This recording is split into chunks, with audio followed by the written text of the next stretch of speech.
All right. All right, great to see everybody here. You can be seated if you're standing up at this time. We're here, just for everybody that's tuned in, also, we're here for the Peaceful Solution Character Education Teacher Certification course. And we are in the self-control unit. And if you don't have it, you can go online. If you're watching us on Facebook, you should be able to go to the top of the page there and download the unit that we're working on too. So self-control is a major thing that we all need to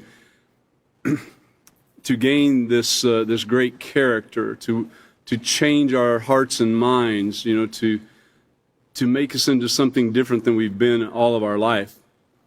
And this is really the foundation. I mean, you've got to have self-control to do anything, to have any kind of determination and any kind of diligence in following this great program. You've got to have self-control. You've got to have self-control to respect somebody. You've got to have self-control to refrain from stealing. So you've got to have self-control to stay out of those road rage incidents and to control yourself when driving a car too. So self-control is very necessary in everything that we do. And so this is one of my most liked units, and I think it is with some of the other teachers too. It's one of the most requested by school systems and prisons and so forth, self-control. Of course, we don't recommend that you just take the self-control unit and go through it and there you are, now you got it. It doesn't work that way. You've got to start with character. You've got to learn what character is. Once you learn what character is, then you can move on. And then we get to this self-control unit. It takes a little while to get through it. So, I might revert back to the character unit a few times while we're here in the self-control unit, but never fear. We are going to skip back just a little bit, and we're going to go to the beginning of Chapter 7 in your self-control unit, which is on page 187. And I just want to reiterate something. Now, in the past few classes with William and Chris and Catan, they've all been really expounding upon this thing with the environment, with self-control in the environment. And they've been explaining a few things that you might not have been aware of, that there's life everywhere. I mean, literally everywhere. And so if you've been watching the programs, if you've been in class, whatever the case might be, let some of those things, think back on some of those things that you've seen, some of the videos you've watched, some of the slides and so forth. And we've actually started moving kind of slow through this first part of this section because it's very important that you understand before we go much further. What I'm going to do tonight is a lot of you in here that are here in person in the teacher certification course have already heard some of these things about life everywhere, and so you're kind of familiar with it, but there's people online that might not be as familiar with it, so we're going to start out a little bit basic tonight before we move on.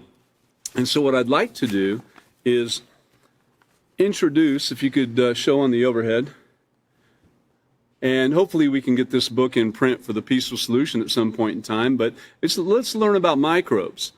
It's a very elementary book, so bear with me. It's actually written for children, and so it's in an easy-to-understand mode. I'm going to read a couple things, and then we'll talk about some scenarios that are taking place in the world and so forth.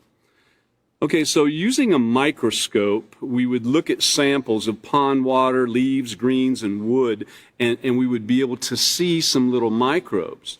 Now, you wouldn't be able to see the tiniest ones because you'd have to have an electron microscope. And I mean, if you're going to look at something that is where 500 million of a certain bacteria that could fit on the head of a pin. Now imagine the head of a pin, and if you could possibly even imagine 500 million, it's hard for me. So I mean, I could imagine 50 or 100 or something like that on the head of a pin. But it's so small that, I could get to about 1,000 thinking about it, and I kind of start losing out a little bit. The head of a pin is so small. And so to think that even 1,000,000, but not even just 1,000,000, but 500 million or more of these little microbes can fit on the head of a pin. That's just amazing to me. And then there's parts of those microbes that are even smaller. It's just unbelievable. So when something is so small that we can't even see it, sometimes it's very hard to understand. And looking at these microbes, they have a job to do. And we'll talk about what science says about them in just a minute. But over the years, their job has gotten really difficult because of a lot of things. It's not just about the traditional pollution that we would think about.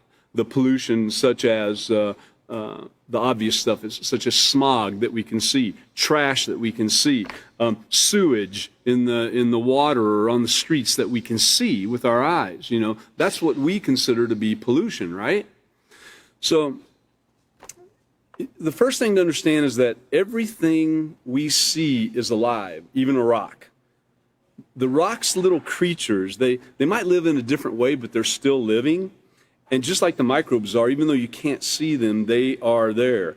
Microbes move around waving their little arms called cilia.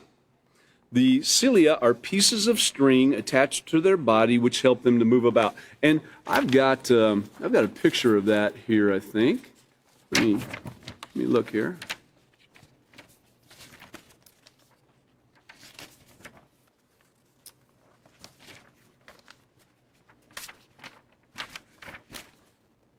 Somewhere.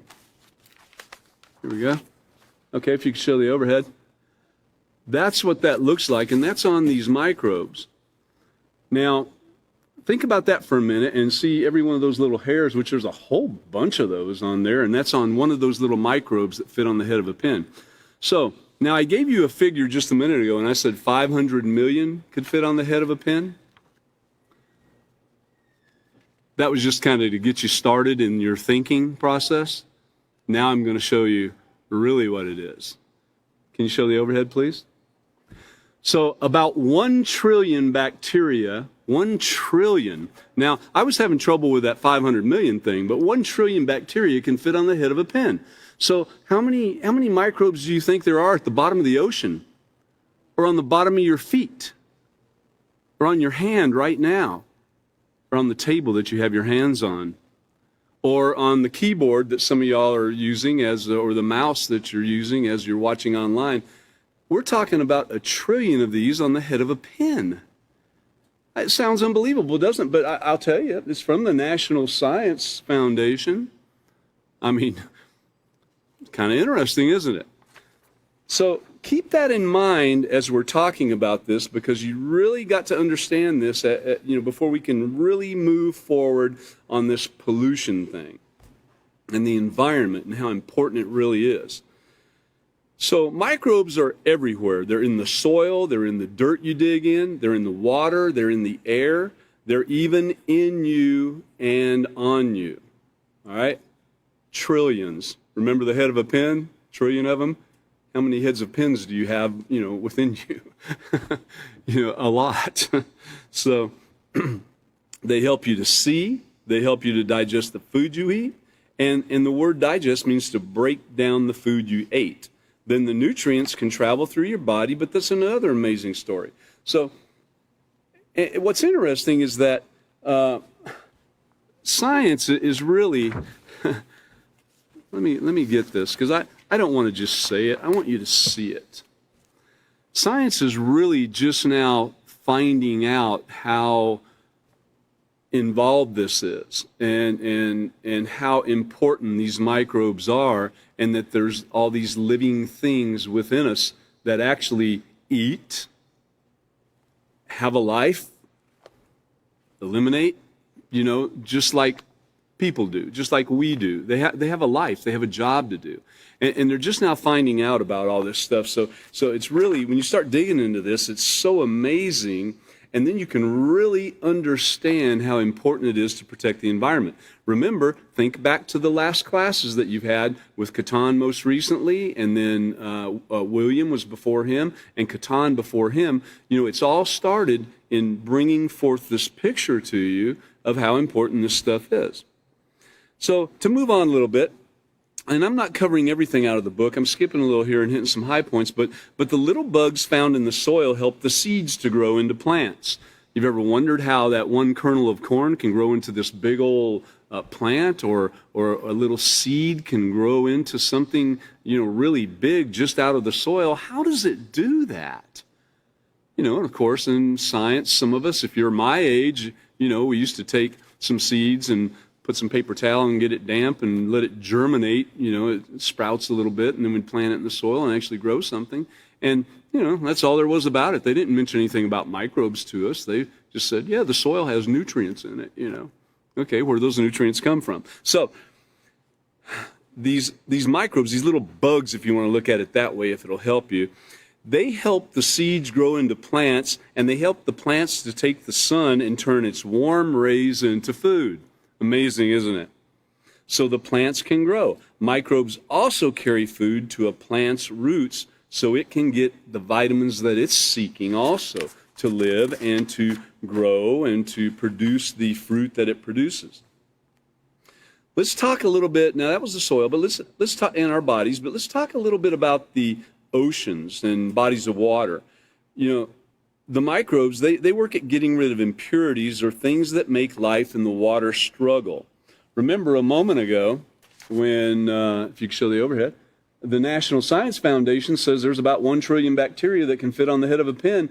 How many microbes do you think are at the bottom of the ocean? An unbelievable amount. We can't even comprehend. It's just so many.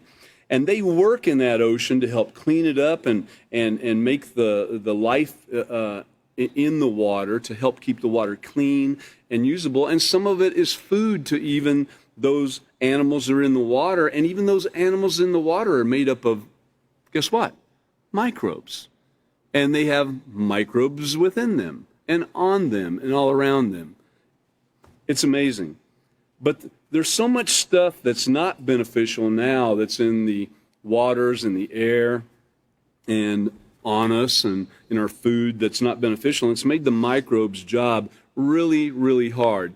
And when I'm talking about this, I'm not just talking about the obvious things you can see, like, you know, garbage and sewage and smog, trash. You know, I'm not talking about just that. That's a small thing compared to what's out there and destroying these microbes that we have to live. There's little bugs in the air. They help to make the weather. You might think that sounds funny. Well, come on, man. Bugs making the weather? It's the clouds. It's the wind. Bugs making the weather. Come on, are you serious? Yes, I am. They help make the rain. They help to water the plants and fill the lakes. They help to form what size raindrops fall and land on you. Microbes make it snow. It's really pretty when the sun shines on it because of that little star-looking. I think a lot of us have seen a close-up of just a bit of snow and how it has a very intricate design to it. You know, the rainbow. Microbes make the rainbow. You know, so keep that in mind, all these things. Now, I could go on in this book. It's just amazing. And hopefully at some point in time, we'll really have some more to go along with it. So, so the microbes being all around us. Let me show you this picture real quick. I want to really get this in your head. Overhead, please. Take a look at that. All right, so all around us, and it might even expand bigger than that. I don't know. That's just so we can kind of understand. We have this microbial biodome, if you will, around us. Remember, not that long ago, people were talking about standing 6 feet away. Well, imagine if you're up close to somebody and your microbes are mixing with their microbes. You know, you're up there talking to them very close. We think about the shaking of hands and And we think about, well, you got a person that's kind of spitting when they talk, and you got spittle hitting your face and stuff. It kind of grosses you out. Or you see it flying through the air. Somebody sneezes. I think we've all seen, or most of us seen pictures of when someone sneezes and it's caught in slow motion and just travels out, Let me do that again because we were, someone sneezes and it just, goes out so far. And I've heard that it can even travel up to 40 feet when a person sneezes with enough pressure. So looking back at that one more time, take a look at that and see, there's microbes all around us in the air we're breathing and our own personal microbes that are around us, and then other people have their personal microbes, okay? Now, here's another picture right here I'd like you to see. And even in your house or whatever room you're in, even now in this room, and those of you online, even in the room you're in, there is a microbial life taking place all around you. If you've got children, you got dogs, you got cats, you got animals in your house, you've got rotting food in your house, or mold or something, maybe the toilet has backed up or something. You got all these things in the air and all around you that you're breathing in. It's landing on your body. And remember, we're not talking about one or two little droplets like someone spit on you. We're talking about trillions and trillions of these little things that you can't even see. But yet, you might get sick. And you wonder, wow, how did I get so sick? Well, start thinking about trillions of microbes all around you. I'm not trying to gross you out or have you, thinking everywhere you go and everything you do, you're going to get sick. That's probably not quite so, but think of the way that you're taking things into your body. So to really get this picture, and I got a few more things I want to show you before we get back to the book, but in fact, we have a short video clip. It lasts about 3 minutes. Can we go ahead and show that? No matter where you go, you will be surrounded by living things that you cannot see. You can go in your yard, you can go in the ocean, you can even go in a hole in the ground, and trillions of living things will be all around you. These living things are not invisible animals or see-through plants. They are microbes. The reason you cannot see microbes is they are really, really, really tiny. They are so tiny that we can only see them with a super powerful microscope. Microbes are living things that have only one cell in their entire body. Cells are the tiny building blocks that fit together to make the bodies of living things. Cells are kind of like living Legos. If you think of it that way, then a microbe is made of only one Lego block. You, on the other hand, have about 137 trillion cells in your body. So that would be 137 trillion Lego blocks. That makes you so much bigger than a microbe that if a microbe were the size of an 8-year-old kid, then 8-year-old kids would be over 660 miles tall. There are many different kinds of microbes. Microbes include bacteria, viruses, amoebas, phytoplankton, and some funguses like yeast. Microbes don't have brains or hearts or mouths or eyes, but they are alive. Like other living things, they must eat and breathe and drink water to survive. They are able to get these things in habitats where no human could ever live. You can find microbes living in mud, in hot springs, inside the sea floor, even on your skin and inside your intestines. Just look at your arm. There are millions of microbes you can't see living there right now. Though we often call microbes germs, most microbes are not germs. Germ is a nickname we give to those microbes that can make us sick. There are some microbes that make us sick, like flu viruses and salmonella bacteria, but most microbes do not hurt people, and many of them help us. About half the oxygen you are breathing right now came directly from microbes. Microbes help make the soil that allows plants to survive. You even have about 100 trillion microbes living inside of you that are doing everything from protecting you from getting sick to helping you digest your food. Microbes help us so much, we could not survive without them. So thank a microbe.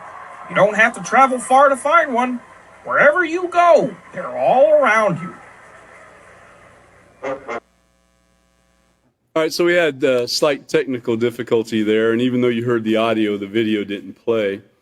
If you were listening, you got the gist of it. I mean, really, they're everywhere, and it was a very elementary video. It showed microbes, of course, in much they're many more times the size that they actually are, kind of crawling on a person and so forth. But it was animated. But nevertheless, we heard it, and that is the gist of the entire thing. So. And so just to move a little bit more with this, I want to show you this on the overhead. Okay, so we inhale about 100 million bacteria a day. 100 million, okay? But the potential of the aerobiome to affect human health is just starting to be studied. This is what I wanted you to get. It's just starting to be studied. Now, wait a minute. Let's see, we've got hospitals, we've got, scientists and doctors, and we can go to the moon and stuff, and all this. And we're just now starting to study the air that we're breathing. Isn't that kind of odd? Does that tell you how much science, even though they're telling us a lot of stuff here tonight, right? A lot of stuff in there. But really, they haven't even touched the tip of the iceberg. The concept of microbiomes and their effect on human health has gained mainstream credibility over the past decade. Just look at the kombucha aisle at your supermarket. 10 years ago, they didn't know what kombucha was. Possibly even 5 or 6 years ago, no one knew what kombucha was.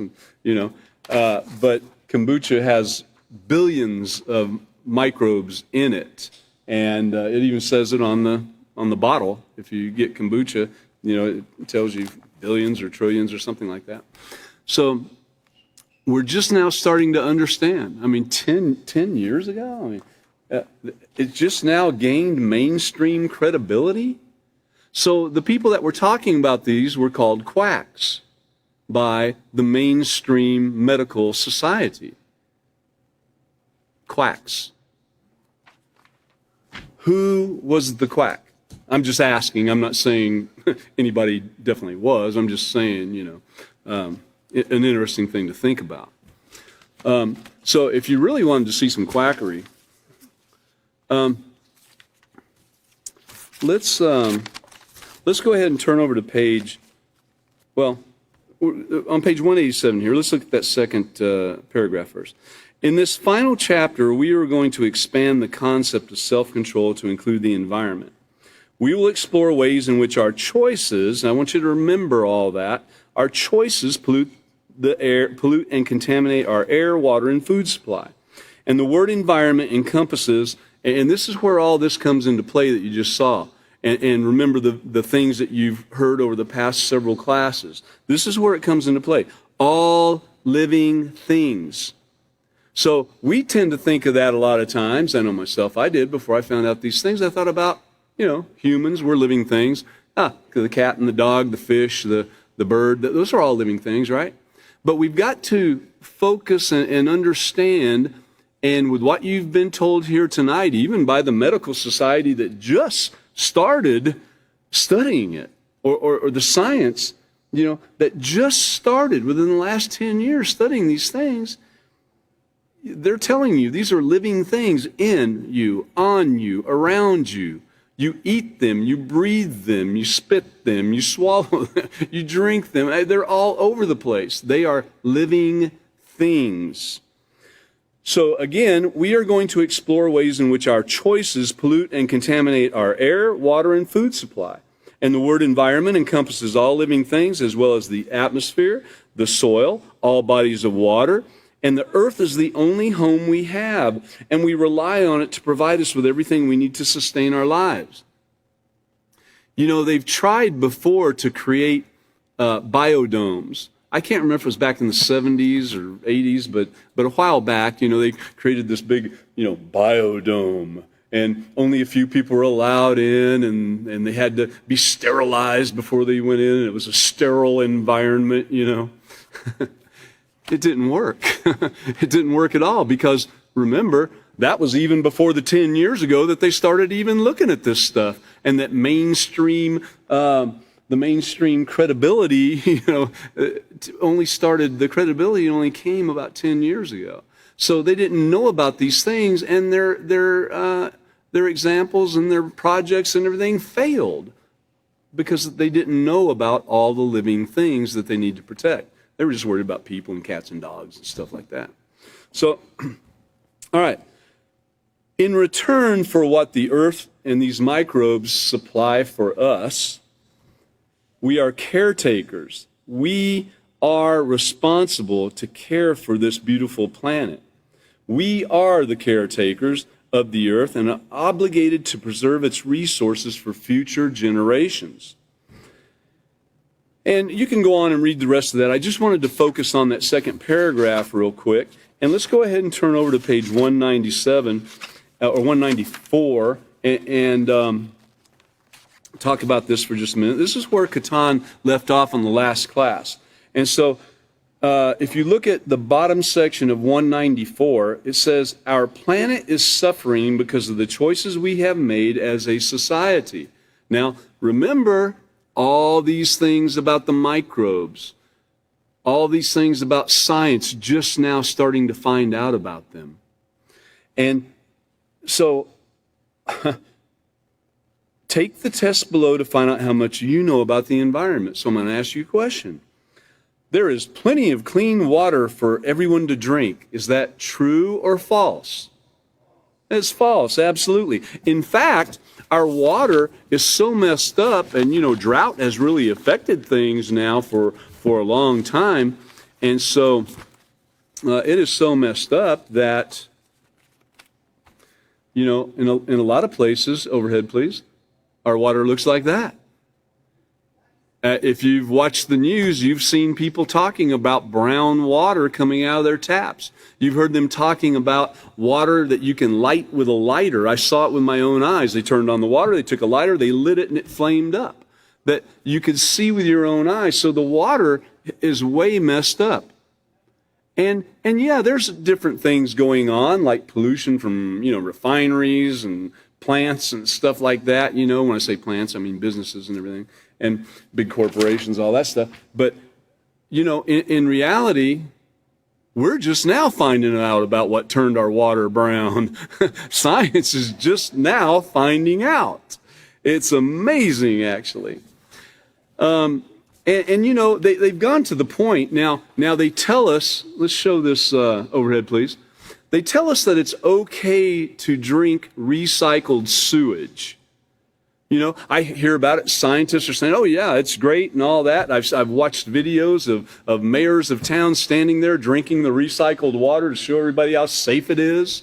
I think Bill Gates actually drank some one time talking about how safe it is. But remember, we're just now finding out. Science is just now finding out. So they've been doing this for a while. I would venture to say science that created this has not found out yet about that, because I mean, look at that. Which one of those do you want to drink? I don't want to drink any of them, because that's the recycled water from right here. Think about it.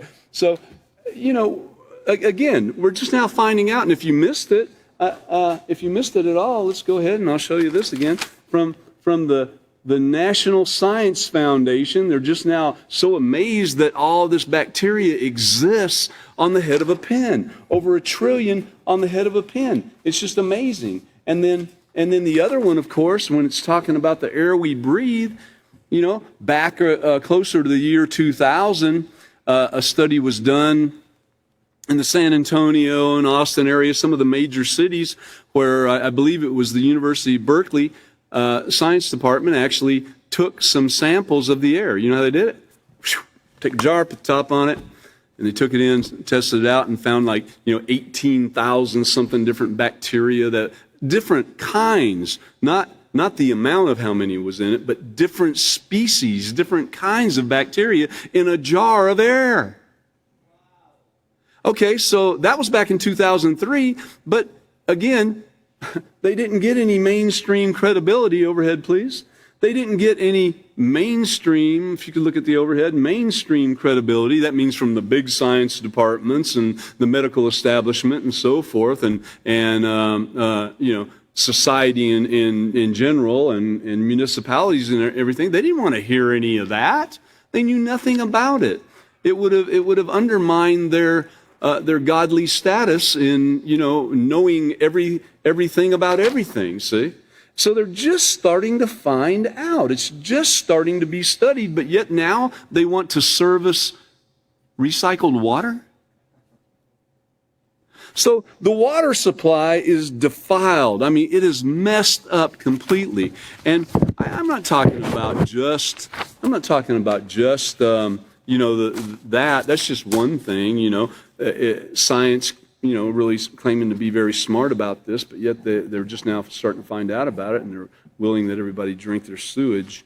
But the waterways are messed up. They've got trash and sewage and dead animals and dead people. I mean, anybody that's seen any of the articles on Lake Mead and several other of the big bodies of water that are used for drinking supplies in major cities, or even in a couple different states that it's used for, they find dead bodies at the bottom as the water level goes down.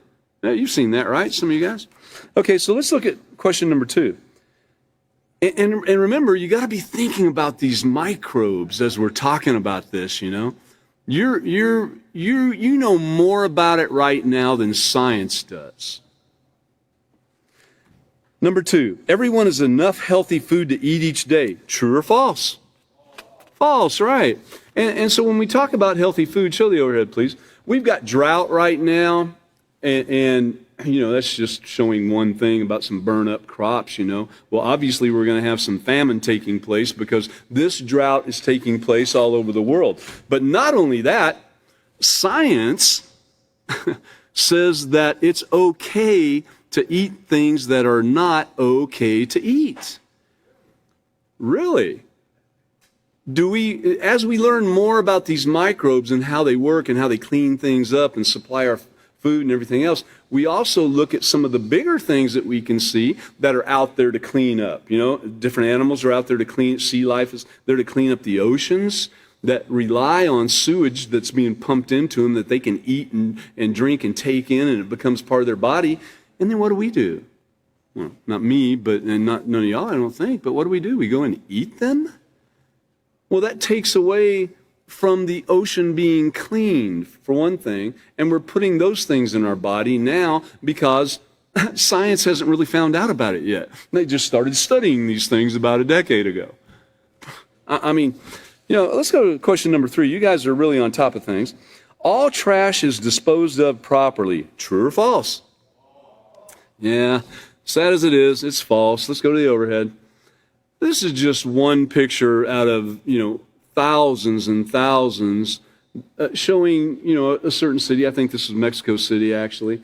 And the trash and garbage not being disposed of properly, and people didn't know what to do with it, so they just piled it wherever they felt like it. There it is, piling up. In a city of millions and millions of people, you can imagine the trash that's piling up there. But it's not only in Mexico City, it's all over the place. Everywhere has trash problems. So we have landfills, so in those landfills we put plastic and all this, which is a source of pollution. But once again, what's really taking place in those landfills? You got microbes. Remember, keep those microbes in mind. So they're putting them in there. They're learning a little bit more about those in the landfills and how the microbes operate, but they don't call them microbes. They call them other things. Let's go to number 4, because you guys are really tagging this. All people can breathe clean, fresh air all the time. False. Exactly. And I grew up in L.A., at least for part of my life, and I used to look around and I would see, I could look up and I could see the blue sky. I'm like, well, smog? What do they mean smog? And the wind would blow over the ocean and the winds would come in, and I didn't see any smog. It looked okay to me. I mean, I lived within about 20 minutes or less of the ocean, and it looked all right to me. And then I moved out to the desert.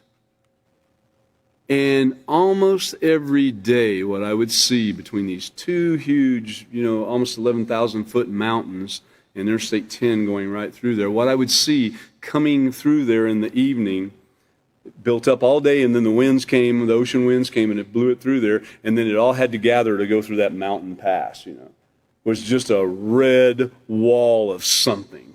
I don't know what, and that was, 50, 60 years ago. I don't know what it looks like now, but the last time I went there was over 20 years ago, and as I was driving past that point and getting a little closer to Los Angeles, I saw this wall of something. I could see the cars clearly in front of me, but on down the road there was this wall of something that made it like almost impossible to see the cars. And as I got closer, it kind of started dissipating, and then I looked behind me and I realized I was right in the middle of it, and it was smog. You know what's in that smog? Anybody know? Microbes. Yeah, lots of microbes. And they're trying to clean it up and do their job. We have to protect those microbes so they can do that job.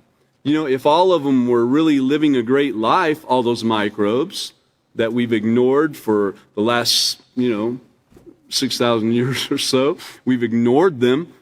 And, so here we are now today, and they really can't do their job. They're sick. There's not enough of them. Remember, they're living organisms. Every living organism I know can get sick. I mean, can your cat or dog get sick? Yeah. Can the birds in the air get sick? Sure. Can the fish get sick? Oh, yeah. I remember seeing an article recently that showed, billions of Alaskan crabs that have somehow gotten sick and disappeared, died, whatever. They're not there anymore. First time in history or recorded history that they've been out there crabbing and so forth. But that's what's taking place. But here's a picture right here for those of you that might not have ever seen anything like that. This is, I believe, London on a clear day, right here, and London on a not so clear day, right here. And I remember these very things. That's the way that big cities look. Clear day, not a clear day. They even have what they call ozone warnings, that come out, and people with asthma and older people, age 65 and older, and anybody with any health conditions where you have to use oxygen, etc., blah, blah, blah, blah, and it rattles off, and you should avoid going outside today, they say. Okay, so that's just to get the picture in your mind and a little basic information for us on why these things are taking place and what's controlling these things. And but before we go, I have one more thing to share with you. I didn't get any pictures because I got sick at my stomach when I was actually, getting some of this together. But it was talking about medical waste. Now, let me paint a picture in your mind. It might not be as sickening as the ones that I saw, but medical waste consists of bodies, body parts, organs, tissue, blood, anything and everything you could think about a human body, all the fluids and everything. And then it also consists of needles, syringes, IVs, different paper items, and swabs and so forth and so on. And just start imagining the bacteria, the viruses, all these things. Think microbial size. Just start thinking about all the things that are there and dying. The microbes are alive, right? But if we're made up of microbes and the microbes are on us and in us and we eat it and everything else, well, then what occurred to the microbes in this dead body? Did they move on to somewhere else? Did they die too? What occurred? But nevertheless, it's something for you to think about. But so here we are, and we have all this medical waste, and there's many ways to get rid of it. They used to just take it to a landfill. Then they started doing a thing called autoclave, where they run it in there and they heat it up, steam distillation kind of, and they heat it up to a big temperature, 1,200 degrees, whatever it is. I'm not sure if it's that hot. I'm actually guessing at that. But in the autoclave, and the reason I said 1,200, I do remember a certain place that I worked one time, and it wasn't medical waste or anything. It was more of treating yarn, and they ran it up to a very high temperature to get rid of any what they thought was any kind of imperfection. But so this autoclave, they put it in there, and then they bring it out, and it's supposed to be ready to go, so they ship it to the landfill. Okay? Well, they found out that's not so great, and that wasn't really working as well as they thought it might. And they hadn't even addressed the water that they were using yet when they washed down the operating rooms and everything. Where did that go? Down in the floor into the sewer supply, or the sewage into the water supply.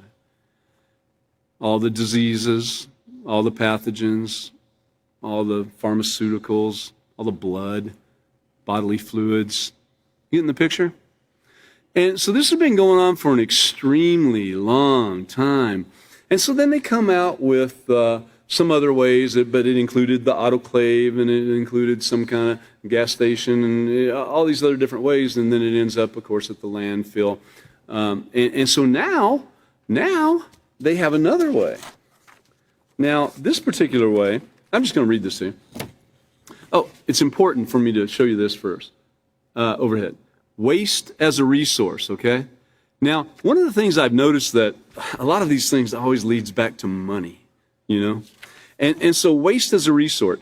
The future of medical waste disposal is a change in our perception of waste.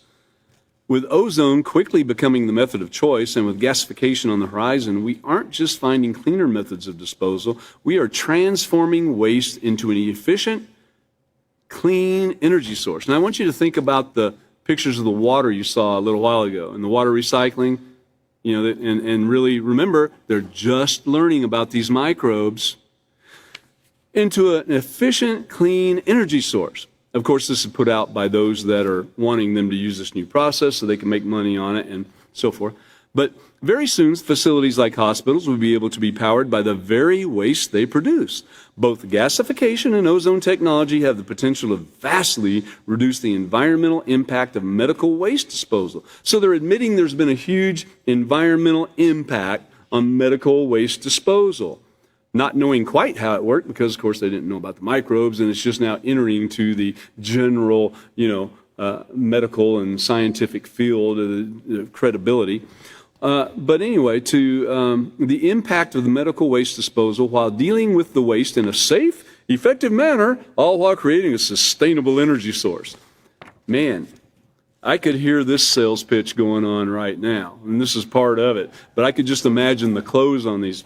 When I say the close, C-L-O-S-E, closing the sale, I can just imagine it, how they're showing these hospitals, because I read some articles, and they've got it all laid out for the hospital to show them how they are going to save so much money.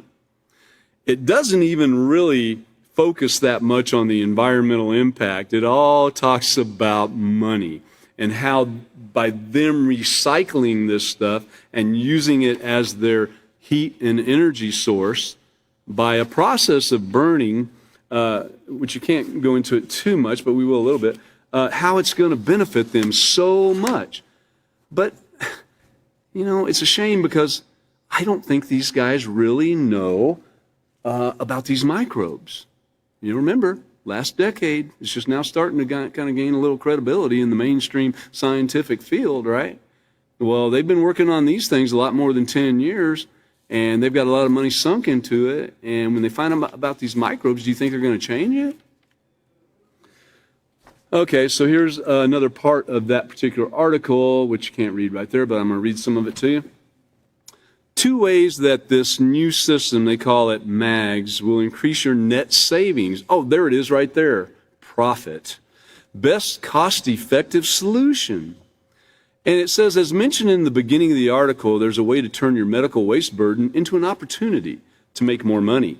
Simplify your operations, improve your social responsibility, performance, and reduce your ecological footprint. You know, they're talking about that, the carbon. You could be on the way to become a green hospital or a zero discharge facility. You can reduce your impact on the environment while also substantially reducing costs.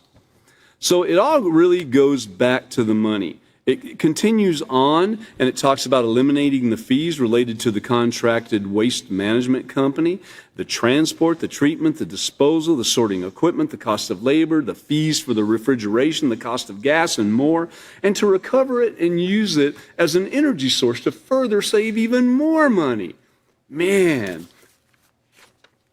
I bet a lot of them are ready to sign up, but you know what the sad thing is?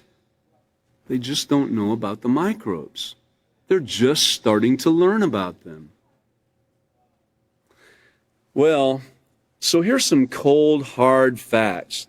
And so as a Peaceful Solution student, learning to be a Peaceful Solution teacher, and for you teachers that are already out there, it's important to know sometimes you have to paint some pictures in the student's mind. Sometimes you have to focus on an arena, a certain area, before you move on. And this is such an important area right here because we're going in and talking about these next few pages. We'll be talking about looking at the air, looking at the water, looking at all these things and pollution from factories and from municipalities and so forth. We're going to be talking about that. But you've got to keep in the back of your mind. Well, let me just say, keep it in the forefront of your mind. You've got to keep that there about the microbes so you can understand all this. You can understand why these things are hurting society. You can understand why the pollution is hurting because the microbes are sick and they can't take care of it. They're living, breathing organisms. Do I need to go back to the scientific studies that they're just now starting to do? Do we need to go back to that? Or are we at a point where we can see this, maybe do a little research on our own and see that it is true and then move on to the next pages? Are you there yet? All right. Well, so let's look at these cold, hard facts. Before we do that, let's take a quick look back at the lesson plan. So we're getting to this point now where we can go ahead and get back in the book. And so if you turn to Lesson Plan 7, page D,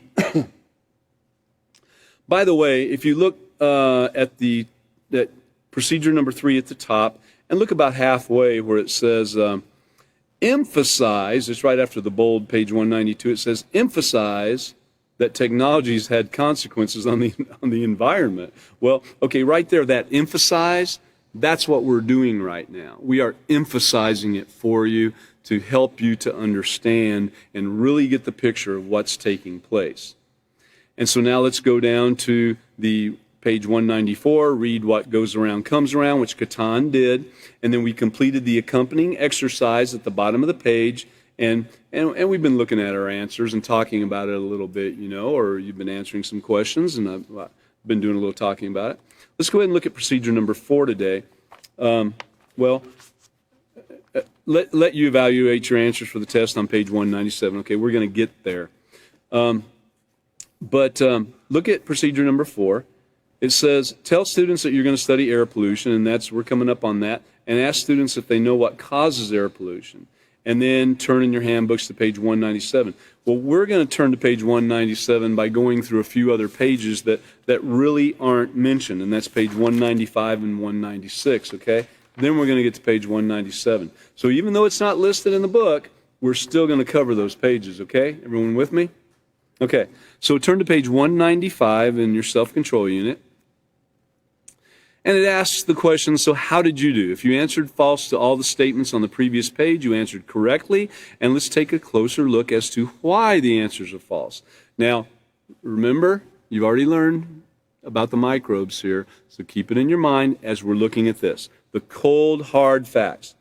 Although over 70% of the earth is covered with water, less than 1% of that water is safe for humans to drink. That was from the World Book Encyclopedia in 1990. How many years ago was 1990? 30 years. 32 years ago.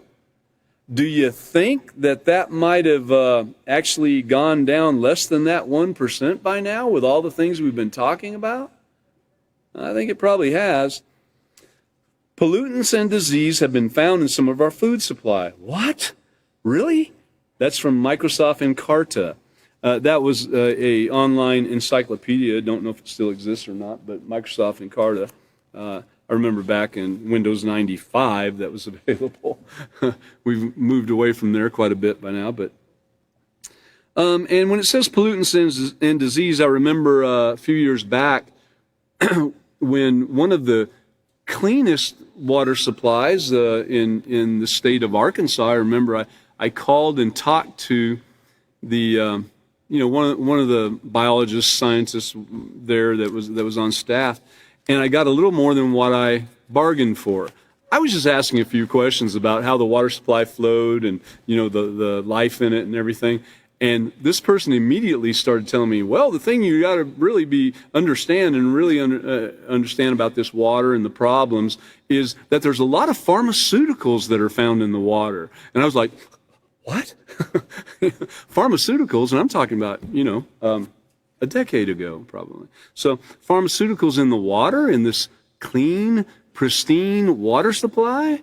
And the person told me, oh, yeah, it's there, and we can't get them out. And just went on to tell me everything about everything, and I didn't even ask that part of it. But I thought it was interesting that they supplied that info. I thought it was great. Okay, millions of tons of garbage, and so if you live in a place where they're talking about how clean your water is, it's probably not as clean as you think. Millions of tons of garbage and toxic waste products are dumped into the ocean each year, contaminating marine life and making our seas and oceans unsafe to swim in. If that stuff was dumped in there and the microbes were really doing okay, if we hadn't already really not cared about their life, they could probably clean it up. But just like us, we could be overwhelmed. Like we could walk through a foot of water pretty easy. If it's a fast-moving foot of water because of floods, you might not find it as easy as you remember. And then if it got up about halfway up your body, you're not going to make it. That water's flowing fast. Though, you could step into a slow-moving stream or into a bathtub or a pond or something like that, and you don't have to worry about being swept away if you're in waist-deep water. But in that flood water, you will be. You're overcome. It's more than what you can handle. And so it is also with animals, a big bull, one coyote's not going to take that bull down. But if you get a pack of coyotes or a pack of wolves or something like that, they could take that bull down. It's the same with the microbes. They band together and they go out and do their job to clean up and everything and help us and protect us. And we're not protecting them by letting them get sick and putting too much stuff out there for them. And this is where all that pollution and everything comes in. And then the last one, in some places of the world, the smog gets so bad that people with asthma and other breathing problems are encouraged not to go outdoors. And that again from Microsoft Encarta. But that was years ago. I remember that, 20, 30, 40. I remember it 50, not quite 60 years ago, but I do remember it 50 years ago, people being told to stay inside because of the smog, because of the ozone. Let's turn to page 196. So bear this in mind, and it has a little picture there, a little balloon. We don't need a crystal ball to see into the future. We simply have to look at the choices we're making every day. So the choices I'd like you to think about, let's not litter. Let's not be a part of that. Let's not contaminate the water supply and throw stuff in it and dump sewage in it and, throw paint and chemicals in it and everything. Let's do that. Let's not contaminate the air. Let's not contaminate the food. Let's grow that food, and let's grow it the right way. So, think about that, but the choices, those choices are things that we were having to make before we even knew about microbes, right? Now let's think about the choices that we want to make in dealing with the microbes. And I'm sure that there's going to be more brought on this in some more classes as we move on, because this is such a very important thing. Let's remember that, we can set our mind in advance not to destroy the environment. We can learn to practice self-control. We might think, this ain't going to hurt nothing, but let that self-control kick in. Remember it in the back of your mind here. Let it kick in and remind you, okay, guess what? I need to do my part. That's some of the choices that I'm talking about making. And the other choices is finding out more about the microbes and finding out more about their life and finding out more about how they live and what they need to survive like we do. Some of you are interested in animals. You go to work on it and see what it takes for them to survive, right?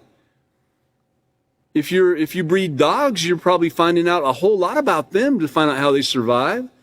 If you have a hatchery or something, you're probably finding out what the fish need to survive and so forth.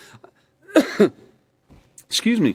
Let's think about what it takes for the microbes in the air to survive, the microbes on our body to survive, the microbes on the desk right there to survive. Let's think about all that and really make the right choices. Let's really search. Let's be the scientist that is giving it credibility. Let's not be one of the ones that mock it, because we are finding out that the scientists that were mocking it years ago, the ones that were saying that's quackery, they're kind of having to eat their words right now. And when they eat those words, guess what they're eating? Microbes. There you go. Okay, so I'm really, really glad that all of you could make it here tonight. And I want you to really remember those choices, remember the self-control, remember the influences, the negative and positive that can come your way, and let's all make the right choice when dealing with the environment, which includes all living things. Thank you very much for coming, and look forward to seeing you next time. Oh, by the way, there will be further notice on this, but due to a special event, we might not have class, especially for those of you online, you might know this, we might not have class this coming Wednesday. The what? Oh, the 19th. Okay, so here we go. The next class will be on the 19th at 5:30, okay? So there we have it. Oh, that's the night we might not have it. I'm sorry. The class after that will be the 23rd. So check on the 19th. Make sure if we're having class or not. We have some things to work out with the special event and the timing and the facility that we're able to use here for the great crowd that we have here tonight. So check back with us. You'll see if we're having it or not. And then the one following that will be the 23rd, just in case it does get canceled, okay? Keep that in mind. Thank you for coming. Look forward to seeing you again.